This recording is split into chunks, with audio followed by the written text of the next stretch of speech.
بسم اللہ الرحمن الرحیم۔ اللہم صلی علی محمد وعلی آل محمد وبارک وسلم انکا حمید مجید۔ جان و دلم فدائے جمال محمد است، خاکم نثار کوچائے آل محمد است۔ جماعت احمدیہ کی بنیاد عشق رسول پر ہے، بس ہر وہ دل جو حضرت محمد مصطفیٰ صلی اللہ علیہ وسلم سے سچی محبت و عقیدت رکھتا ہے وہ اہل بیت سے حقیقی محبت رکھتا ہے، اور یہی اس کے ایمان کی گواہی ہے۔ اور یہ ایک طبعی حقیقت ہے کہ جس سے محبت ہو اس کے محبوب سے بھی محبت ہو، اور اسی طرح جس سے محبت ہو اس سے محبت کرنے والوں سے بھی محبت ہو۔ اور یہ دونوں باتیں حضرت محمد مصطفیٰ صلی اللہ علیہ وسلم کی پیاری بیٹی حضرت فاطمہ الزہرا رضی اللہ عنہا کی اولاد کو نصیب تھیں۔ نبی کریم صلی اللہ علیہ وسلم کے عاشق صادق بانی جماعت احمدیہ حضرت مسیح موعود علیہ الصلوۃ والسلام کو آپ صلی اللہ علیہ وسلم کی آل سے کس قدر محبت تھی، اس کا اندازہ آپ اس بات سے لگا سکتے ہیں۔ حضرت مسیح موعود علیہ الصلوۃ والسلام فرماتے ہیں کہ حسین رضی اللہ عنہ طاہر و مطہر تھا، اور بلا شبہ ان برگزیدوں میں سے ہے جن کو خدا تعالیٰ اپنے ہاتھ سے صاف کرتا ہے اور اپنی محبت سے معمور کرتا ہے، اور بلا شبہ وہ سرداران بہشت میں سے ہے، اور ایک ذرہ کی نہ رکھنا اس سے موجب صلب ایمان ہے۔ اس امام کا تقویٰ اور محبت اور صبر اور استقامت اور زہد اور عبادت ہمارے لیے اسوہ حسنہ ہے، اور ہم اس معصوم کی ہدایت کی اقتداء کرنے والے ہیں جو اس کو ملی تھی۔ تباہ ہو گیا وہ دل جو اس شخص کا دشمن ہے، اور کامیاب ہو گیا وہ دل جو عملی رنگ میں اس کی محبت ظاہر کرتا ہے، اور اس کے ایمان اور اخلاق اور شجاعت اور تقویٰ اور استقامت اور محبت الہی کے تمام نقوش انعکاسی کے طور پر کامل پیروی کے ساتھ اپنے اندر لیتا ہے۔ ناظرین، محرم الحرام کا مہینہ ہے جس کی بہت سی فضیلتوں کا ذکر احادیث اور اسلامی لٹریچر میں ملتا ہے، لیکن ایک اہم نسبت اس مہینہ کو اہل بیت سے ہے۔ اس حرمت والے مہینے میں حضرت امام حسین رضی اللہ عنہ کی افسوسناک شہادت ہوئی۔ ناظرین، محرم الحرام کے حوالے سے گفتگو کے لیے آج پروگرام میں ہمارے ساتھ شریک ہیں مکرم چودھری ہادی علی صاحب مبلغ سلسلہ، اور اسی طرح مرزا نصیر احمد صاحب مبلغ سلسلہ۔ میں مکرم مرزا نصیر احمد صاحب سے گزارش کروں گا کہ وہ سب سے پہلے اہل بیت کے حوالے سے کچھ بتائیں کہ اہل بیت سے کون مراد ہیں۔ بسم اللہ الرحمن الرحیم۔ اللہم صلی علی محمد وعلی محمد وبارک وسلم انکا حمید مجید۔ اہل بیت وہی ہیں جن کو خدا تعالیٰ اور اس کا رسول صلی اللہ علیہ وسلم اہل بیت قرار دیں۔ قرآن کریم میں اگر ہم دیکھیں تو اس میں اللہ تعالیٰ فرماتا ہے کہ انما یرید اللہ لیذھب عنکم الرجس اہل البیت ویطہرکم تطہیرا۔ اس میں اللہ تعالیٰ نے حضرت صلی اللہ علیہ وسلم کی ازواج مطہرات کو خطاب فرمایا ہے۔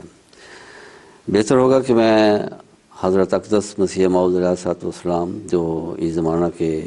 امام مہدی علیہ السلام اور حکم اور عدل جن کو قرار دیا گیا تھا، انہی کے الفاظ میں اہل بیت کی تشریح آپ کے سامنے پیش کر دیتا ہوں۔ حضور فرماتے ہیں کہ اگر قرآن شریف کو دیکھا جائے تو جہاں یہ آیت ہے وہاں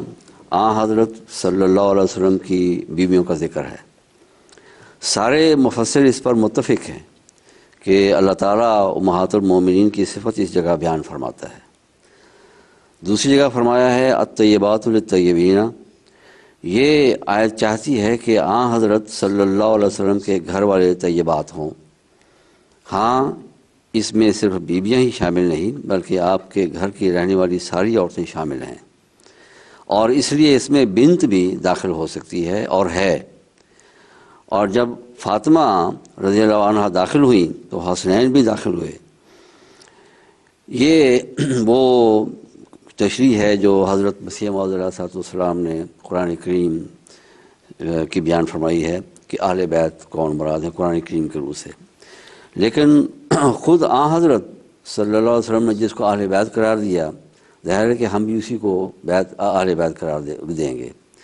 حضرت صلی اللہ علیہ وسلم نے ایک مرتبہ حضرت سلمان فارسی کے متعلق فرمایا کہ سلمان منا اہل البیت ہے، کہ سلمان جو ہیں یہ بھی ہم اہل بیت میں سے ہیں۔ اور یہ عجیب بات ہے کہ سورہ جمعہ جب نازل ہوئی اور صحابہ رضوان اللہ علیہم مجمعین نے جب حضور صلی اللہ علیہ وسلم سے یہ ذرا فرمایا کہ حضور یہ آخرین کون ہیں، تو حضور نے 2-3 دفعہ کی استفسار کے بعد حضرت سلمان فارسی کے کندھے پر ہاتھ رکھ کر فرمایا کہ یہ لو کان الایمان معلقا بثریہ لنالہ رجل من ہؤلاء، کہ اگر ایمان ثریہ پر بھی چلا گیا تو اللہ تعالیٰ کے فضل سے ان لوگوں میں سے ایک شخص جو ہے وہ دوبارہ ایمان کو لا کر دنیا میں قائم کر دے گا۔ تو ایک طرف حضرت سلمان کو اہل بیت قرار دینا، دوسری طرف انہی میں سے ایک شخص کو آئندہ آنے والے زمانے میں ایمان کو دنیا میں قائم کرنے والا قرار دینا، یہ بات ظاہر کرتی ہے کہ آنے والا جو امام مہدی ہے وہ بھی اہل بیت میں شامل ہے۔ تو اس لیے قرآن کریم اور احادیث میں جس کو اہل بیت قرار دیا گیا ہے بس وہی اہل بیت ہیں، اس سے زیادہ ہم اس کو وسیع نہیں کر سکتے۔ اور حضرت مسیح موعود علیہ السلام نے بھی یہی فرمایا ہے کہ اس سے زیادہ یہ آیت وسیع نہیں ہو سکتی، جتنی وسیع ہو سکتی تھی ہم نے کر دی، کیونکہ قرآن شریف ازواج کو مخاطب کرتا ہے اور بعض احادیث نے حضرت فاطمہ اور حسنین کو مطہرین میں داخل کیا ہے، بس ہم نے دونوں کو یکجا جمع کر لیا۔ تو ان تشریحات سے ہمیں اہل بیت کی حقیقت جو ہے وہ خوب اچھی طرح معلوم ہو جاتی ہے کہ اہل بیت سے کیا مراد ہیں۔ جی، تو حادی علی صاحب آپ بھی اس پہ روشنی ڈال دیں اس حوالے سے۔ اس ضمن میں جو حضرت مسیح موعود علیہ السلام نے قرآن کریم کا حوالہ دیا ہے اور بڑا جامع اقتباس مکرم مرزا صاحب نے پڑھا ہے،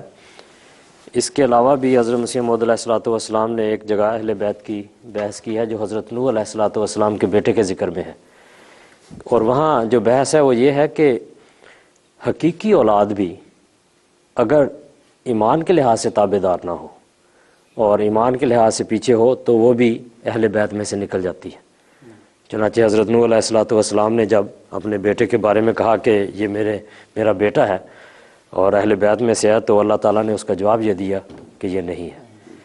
تو اس سے پتہ چلتا ہے کہ اہل بیت در حقیقت جہاں ظاہری معنوں کے لحاظ سے حقیقی اولاد کے یا رشتہ داروں کے ان میں بیویاں بھی شامل ہیں قرآن کریم کے روح سے،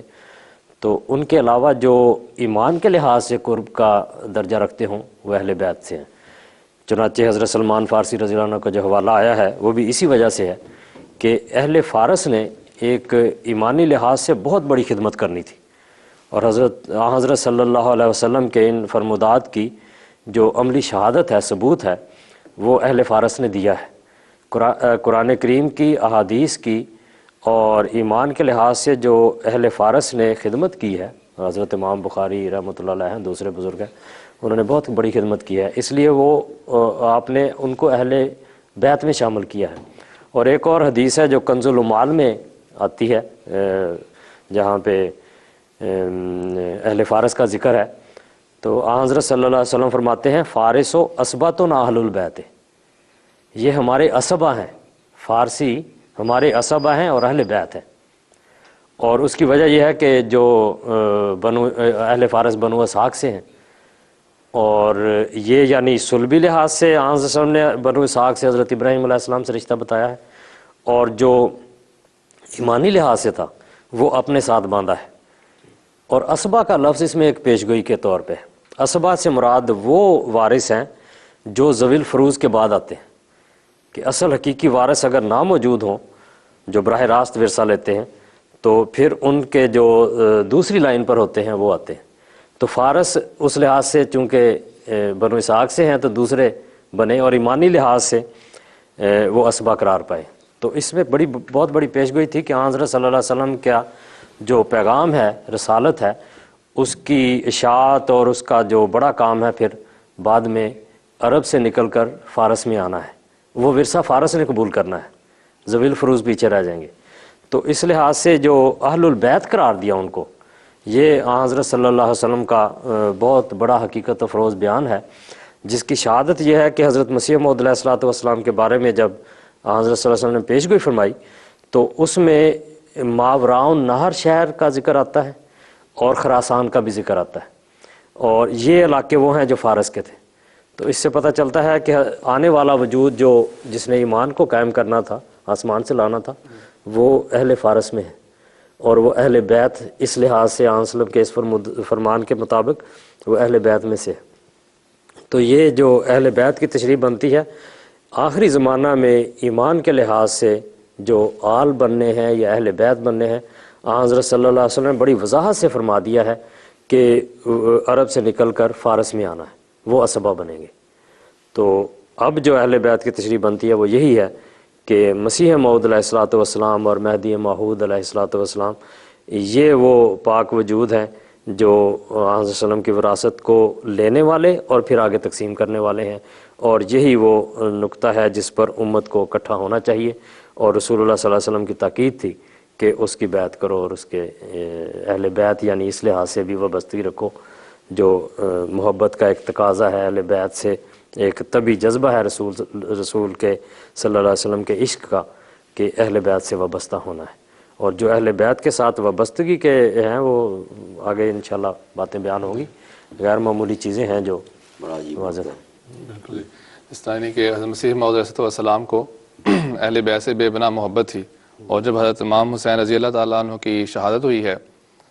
تو اس واقعے کو ذہن میں رکھتے ہوئے بھی حضرت مسیح موعود علیہ السلام نے یزید کے حوالے سے ذکر کیا ہے کہ یزید ایک ناپاک دنیا کا کیڑا اور ظالم تھا۔ تو اس سے بھی یہ ایک طبعی جوش کے تحت نہیں بلکہ ایک حقیقت کو بیان کیا ہے۔ تو اس حوالے سے کیا سمجھتے ہیں کہ یہ بڑی حضرت مسیح موعود علیہ الصلوۃ والسلام چونکہ خدا کے ایک نبی تھے، اور یہ ایک نبی کی تحریر ہے یا بیان ہے، اس میں ایک ذرہ بھی شک نہیں کہ وہ شخص جس نے رسول اللہ صلی اللہ علیہ وسلم کے اس پاک طاہر مطہر خدا کے فرستادہ بندے حضرت امام حسین رضی اللہ عنہ کو شہید کیا، وہ کوئی پاک بندہ ہوتا، وہ لازماً دنیا کا کیڑا تھا، اور بلکہ حضرت مسیح علیہ السلام نے وہاں پلید کا لفظ استعمال فرمایا، یزید پلید۔ اور یہ کوئی وہ غصہ نہیں ہے جو انسان کسی اپنے محبوب کی محبت میں اندھا ہو کر بیان کر دیتا ہے غصے کے ساتھ، جوش انتقام کے تحت۔ حضرت مسیح موعود علیہ الصلوۃ والسلام نے حقیقت کی بات کی ہے، اور اس کی وجہ یہ ہے کہ حضرت مسیح علیہ السلام نے اس فلسفے کو بیان فرمایا ہے۔ آپ فرماتے ہیں کہ افاضہ انوار الہی میں محبت اہل بیت کو بھی عظیم دخل ہے۔ افاضہ انوار الہی میں محبت اہل بیت کو بھی عظیم دخل ہے، اور جو شخص حضرت احدیت کے مقربین میں داخل ہوتا ہے انہی طیبین طاہرین کی وراثت پاتا ہے۔ اب یہ ایسی عظیم الشان حقیقت ہے کہ اگر رسول اللہ صلی اللہ علیہ وسلم سے کوئی محبت کا تقاضا کرتا ہے تو آپ کے محبوبوں اور آپ کے اہل بیت سے اس کی محبت کا ہونا ایک لازمی جزو ہونا چاہیے، اور اسی کا نتیجہ ہے یہ وہ بیان ہے جو یزید کے مقام کو بیان کرتی ہے کہ وہ لازماً گرا ہوا انسان تھا،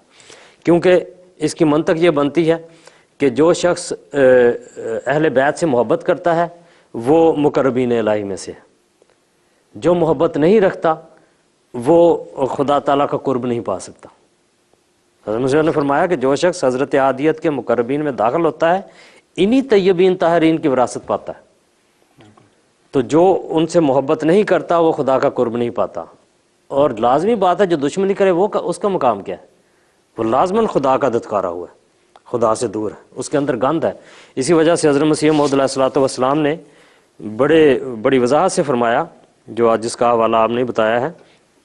اور اس کی وجہ بیان فرمایا میں اس اشتہار کے ذریعہ سے، باقاعدہ اشتہار شائع کیا، اس اشتہار کے ذریعہ سے اپنی جماعت کو اطلاع دیتا ہوں کہ ہم اعتقاد رکھتے ہیں کہ یزید ایک ناپاک تباہ دنیا کا کیڑا اور ظالم تھا، اور جن معنوں کی روح سے کسی کو مومن کہا جاتا ہے وہ معنی اس میں موجود نہ تھے۔ تو اہل بیت کی محبت جو حضرت صلی اللہ علیہ وسلم پر ایمان کا ایک بنیادی تقاضوں میں سے ہے وہ اس میں موجود نہیں تھی، اور اس میں جو کسی کو مومن اگر کہا جائے تو جو معنی اس مومن میں پائے جاتے ہیں یا جو حقیقت حال اس مومن کی ہوتی ہے وہ یزید میں نہیں تھی، تو اس لیے وہ گرا ہے۔ اور اہل بیت سے جب اس نے دشمنی کی حتیٰ کہ رسول اللہ صلی اللہ علیہ وسلم کے پاک نواسے کو شہید کیا تو لازماً وہ دنیا کا کیڑا اور پلید تھا۔ تو تو یہ بہت ایک حقیقت کا رنگ رکھنے والی بات ہے جو حضرت مسیح علیہ السلام نے بیان فرمائی. جو تلوار لے کے مقابل پہ اٹھے گا ظاہر ہے وہ اس کو بالکل الٹ ہوگا. جی یعنی وہ یعنی حق کو ختم کرنے کے لیے جب باطل کھڑا ہو جاتا ہے تو اسی طرح جب یعنی کہ سرداران بہشت کے مقابل پر جو اس کی جان لینے کے لیے، اس کا خون بہانے کے لیے تلوار لے کر کھڑا ہوگا تو ظاہر ہے جب تک وہ انتہائی درجے کا پلید اور دنیا کا کیڑا نہ ہو اس میں یہ خاصیت پیدا نہیں ہو سکتی. تو یہ بڑی واضح بات ہے کہ وہ کسی کے دل میں بھی حضرت محمد صلی اللہ علیہ وسلم کی محبت ہوگی، لیکن ان کی آل کی محبت اس کے دل میں ہوگی، اور کبھی بھی وہ ان کا کوئی ان کے خلاف کوئی ایسا قدم نہیں اٹھا سکتا. درست بات ہے. تو کوئی اقتباس آپ کے پاس حضرت مسیح موعود علیہ السلام کا اس حوالے سے؟ حضرت مسیح صلی اللہ علیہ وسلم یہ جو اقتباس ابھی حادثہ نے پیش کیا ہے یہی جاری رہتا ہے آگے کہ حضرت مسیح موعود علیہ السلام نے اس کے بعد یہ بھی فرمایا ہے کہ یہی وجہ یعنی وہ جو شناخت نہیں کیے گا نا کہ یہی وجہ حسین کی شہادت کی تھی کیونکہ وہ شناخت نہیں کیا گیا. دنیا نے کس پاک اور برگزیدہ سے اس کے زمانے میں محبت کی تا حسین سے بھی محبت کی جاتی. اور پھر اس کے بعد فرمایا کہ غرض یہ امر نہایت درجہ کی شقاوت اور بے ایمانی میں داخل ہے کہ حسین کی یا کسی اور بزرگ کی جو ائمہ مطہرین میں سے ہے تحقیر کرتا ہے یا کوئی کلمہ استخفاف ان کی نسبت اپنی زبان پر لاتا ہے. یہ تو کلمہ تخفیف کی بات ہے کہ استخفاف کی بات ہو رہی ہے نا. تو جو تلوار لے کر کھڑا ہوگا مقابل پر تو یعنی اس کا تو یعنی اس کے تو مطلب کہ جو بھی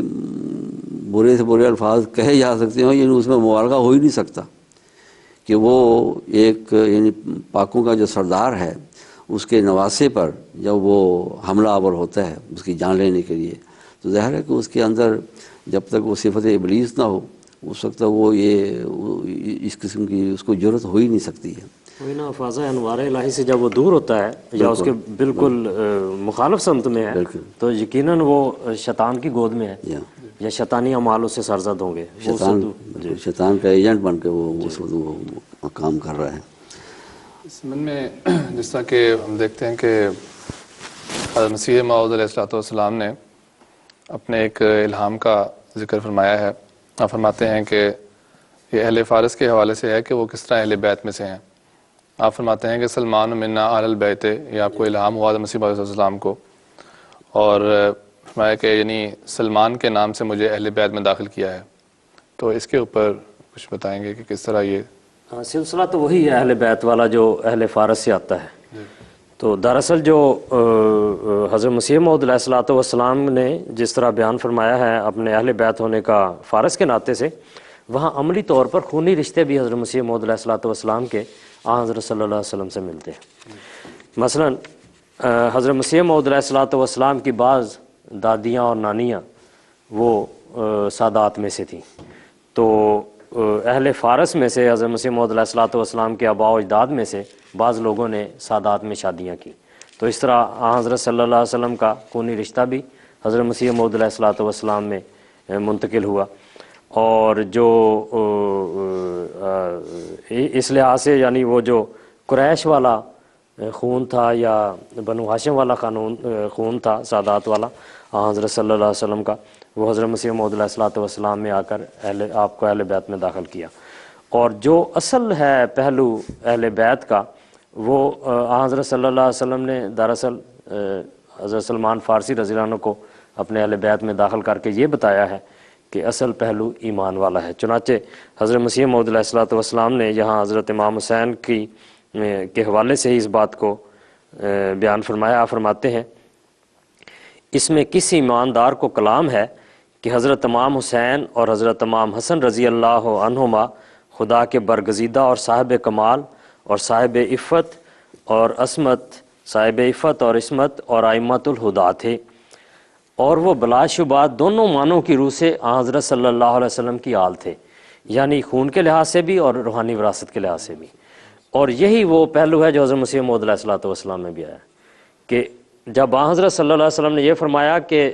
ان لوگوں میں سے یعنی سلمان فارسی رضی اللہ عنہ کی صلب میں سے یا ان لوگوں میں سے اہل فارس میں سے کوئی شخص آئے گا جو صلب کا وہاں ذکر نہیں ہے، یعنی ان میں سے اس قومی لحاظ سے، تو وہ شخص ایمان کو لائے گا۔ یہ تو اس کے معنی ہیں اس روایت کے۔ جو پیغام ہے وہ دراصل یہ دیا ہے کہ ایمان لانے والا شخص یہی ہے واپس، اس کے علاوہ اور کوئی نہیں ہوگا جو امت میں ایمان کو واپس لا سکے، چاہے وہ دنیا کی مسلمان حکومتیں ساری مل جائیں، چاہے سارے فرقے مل جائیں، ساری مسلمان تنظیمیں مل جائیں، علماء مل جائیں، وہ بے بس ہیں لوگوں کے دلوں میں سے جو ایمان اٹھائے اس کو واپس لائیں۔ تو آن وسلم کا جو مقرر کردہ شخص ہے وہ آل میں سے اس لحاظ سے بھی بنتا ہے کہ آن وسلم کی وراثت کو پھر تقسیم کرنے والا یہ شخص ہے، اس کے علاوہ اور کوئی نہیں۔ مسیح موعود مہدی موعود کی جب آن وسلم نے خبر دی، اس کی بیعت کرنے کا ارشاد فرمایا، اور اس میں پیغام یہی تھا کہ اس کے علاوہ تم نہ خدا کا قرب حاصل کر سکتے ہو، نہ رسول اللہ صلی اللہ علیہ وسلم کے محبت کے دعوے تمہارے سچے ہو سکتے ہیں، کیونکہ تم ایمان کی اس بنیاد پر قائم ہی نہیں، ایمان داخل ہی نہیں ہوا۔ اس پر ایمان لانے سے تمہارے اندر ایمان آئے گا، اور یہی اس شخص کی ڈیوٹی ہے، اور اس شخص نے ہی یہ کام کرنا ہے اور کوئی نہیں کر سکتا۔ تو یہ بہت بڑا واضح پیغام تھا حضرت صلی اللہ علیہ وسلم کا، جس کو اگنور کیا۔ تو یہاں حضرت مسیح موعود علیہ السلام فرماتے ہیں لیکن کلام اس بات میں ہے کہ کیوں آل کی اعلیٰ قسم کو چھوڑا گیا۔ آل کی اعلیٰ قسم روحانی ورثہ ہے، تو فرمایا کیوں آل کی اعلیٰ قسم کو چھوڑا گیا اور ادنا پر فخر کیا جاتا ہے۔ تعجب ہے کہ وہ اعلیٰ قسم امام حسن اور حسین کے آل ہونے کی یا اور کسی کے آل ہونے کی جس کی روح سے وہ حضرت صلی اللہ علیہ وسلم کے روحانی مال کے وارث ٹھہرتے ہیں اور بہشت کے سردار کہلاتے ہیں، یہ لوگ اس کا تو کچھ ذکر نہیں کرتے، اور ایک فانی رشتہ کو بار بار پیش کیا جاتا ہے۔ فانی رشتہ یہ ہے کہ چاہے بیٹا بھی ہو، حقیقی بیٹا ہو، اللہ تعالیٰ کہتا ہے کہ یہ تیرا بیٹا نہیں، لیسا من اہلک، حضرت نوح کو فرمایا۔ تو اصل جو اعلیٰ معنی ہیں آل کے وہ یہی ہیں کہ روحانی لحاظ سے رسول اللہ صلی اللہ علیہ وسلم کا قرب حاصل کیا جائے، آپ سے محبت کی جائے، اور اس کا ایک وسیلہ اہل بیت کا راستہ ہے۔ تو اس لحاظ سے یہ جو حضرت صلی اللہ علیہ وسلم نے حضرت مسیح موعود علیہ الصلوۃ والسلام کو آنے والے کو سلمان فارسی رضی اللہ عنہ کے حوالے سے یا اہل فارس کے حوالے سے اہل بیت قرار دیا گیا، وہ اہل بیت کے یا آل ہونے کے اعلیٰ معنی زیادہ ہے، وہ نمایاں ہے۔ اور ہم دیکھتے ہیں کہ حضرت مسیح موعود علیہ الصلوۃ والسلام کے ذریعے ہی دوبارہ خلافت کا خلافت ثانیہ کا آغاز ہوتا ہے، خلافت کا دوبارہ وجود میں آنا،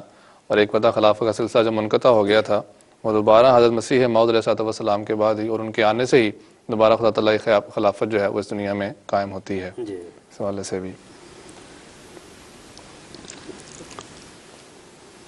جہاں تک حضرت مسیح موعود علیہ السلام کے ذریعے سے دوبارہ دنیا میں خلافت کے قیام کا تعلق ہے، یہ وہ واحد ذریعہ ہے جس کے ذریعے سے امت مسلمہ ایک امت بن سکتی ہے۔ آپ دیکھیں کہ حضرت ابوبکر رضی اللہ تعالیٰ عنہ جب خلیفہ ہوئے تو امت جو تھی امت واحدہ بن کے رہی۔ حضرت عمر رضی اللہ تعالیٰ عنہ جب خلیفہ ہوئے تو امت واحدہ بن کے رہی۔ تو خلافت جو ہے وہ امت کو امت واحدہ بنانے کا ذریعہ ہے،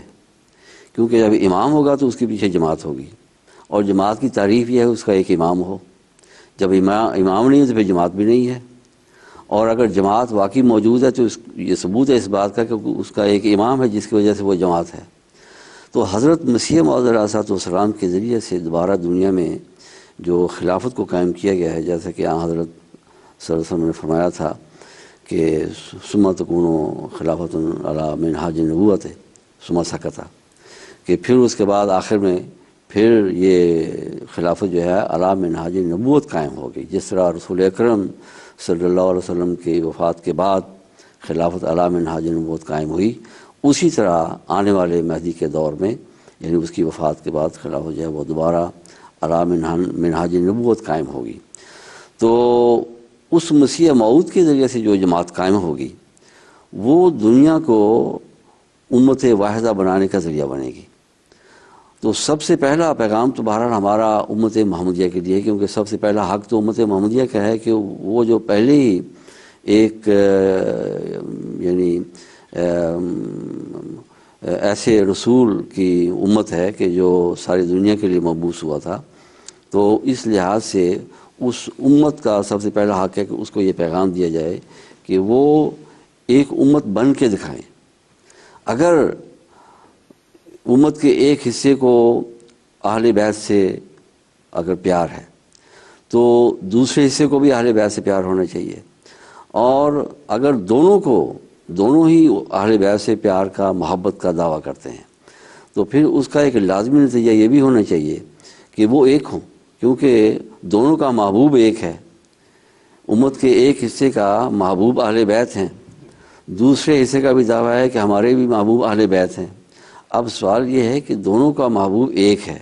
تو پھر وہ آپس میں پھٹے ہوئے کیسے ہیں؟ تو اس میں اب یہ پیغام جو ہے ان کو عملی طور پر، ایک تو یعنی اعتقادی لحاظ سے ہے، لیکن عملی طور پر جماعت احمدیہ ان کو یہ پیغام دے رہی ہے کہ ہم ایک امام کے ہاتھ پر جمع ہیں، اور یہ ہم امام جو ہے، امامت یا خلافت، یہ ہم کو ایک جماعت بنانے کا ذریعہ ہے۔ تو اگر اہل بیت اگر آپ کے امام ہیں دونوں کے، تو پھر آپ کیوں نہیں امت واحدہ بن کے دکھلا سکتے؟ تو ہمارا پیغام دراصل امت محمدیہ کو یہ ہے، جس کی حضرت مسیح موعود علیہ الصلوۃ والسلام نے اور آپ کے خلفاء نے ہمارے سامنے تشریح کی ہے، اور وہی پیغام ہمیں تاکید یہ ہے کہ ہم دنیا کو اور خصوصاً مسلمانوں کو یہ پیغام پہنچائیں۔ وہ پیغام جو ہے وہ